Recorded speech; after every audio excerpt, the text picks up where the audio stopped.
ฝึกเว้าภาษาอังกฤษฉบับสมบูรณ์นะตัวนี้อยากให้ทุกคนพยายามฝึกเว้าตามอาจารย์แล้วก็ออกเสียงแล้วก็จื้อให้ได้เด้อเพราะพวกนี้จะเป็นประโยคที่ว่าใช้ในชีวิตประจำวันเลยเฮ็ดแล้วก็ใช้ได้เลยเด้อโอเคประโยคที่1 sorry I'm late sorry I'm late sorry I'm late แปลว่าขอโทษเด้อค่อยมาช้านะต่อไปประโยคที่2 look at me look at me look at me เบิ่งข่อยนี่แหมนะประโยคที่3 don't be lazy don't be lazy don't be lazy จะเป็นคนขี้คร้านแม่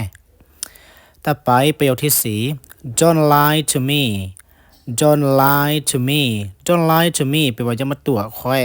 นะประโยคที่5 don't make excuses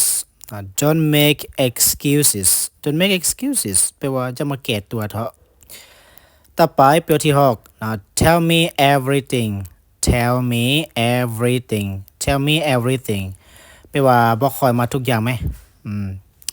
ต่อไปประโยคที่7 what are you looking for what are you looking for what are you looking for แปลว่าเจ้ากำลังเสาหายังอยู่นะต่อไปประโยคที่8 why are you silent why are you silent why are you silent เป็นอย่างเจ้าคือมิดแท้ต่อไปประโยคที่9นะ why don't you answer why don't you answer why don't you answer เป็นอย่างเจ้าคือบ่ตอบต่อไปคำที่10นะ be careful be careful be careful แปลว่าระมัดระวังเด้อต่อไปคำที่11 nothing else nothing else nothing else nothing else แปลว่าบ่มีหยังอีกแล้วนะและก็สุดท้าย take it take it take it แปลว่าเอาเลยเอาไปเลยประมาณนั้นแบบเฮาให้เขาเจ้าแล้วก็บอกเขาเจ้าว่า take it นะบ่ต้องกังวลบ่ต้องบ่ต้องย้านเนาะบ่ต้องอาย take it เอาไปเลยบ่เป็นหยังประมาณนั้นเจ้าเคยเป็นบ่เวลาที่ต้องการเว้าภาษาอังกฤษนั่นแต่ดันสมองพัดว่างเปล่าเนาะปากก็บอกเลยบ่กล้าจะเว้าเนาะเมื่อเจอฝรั่งเทื่อใดก็ได้แต่ยิ้มให้เขาเจ้า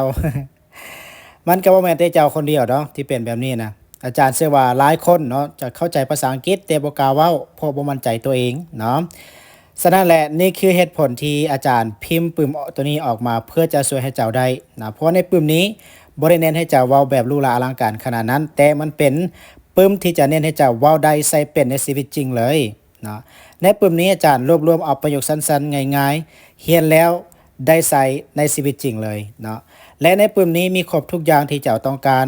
อยากฝึกเว้าเพื่อเอาตัวรอดได้เนาะบ่จำเป็นต้องมีพื้นฐานอะไรก็ขอเพียงแต่เจ้าเปิดใจซื้อแล้วลงมือฝึกเลยเนาะฝึกมื้อละน้อยแต่มันสามารถเปลี่ยนชีวิตเจ้าได้ทางอนาคตเนาะ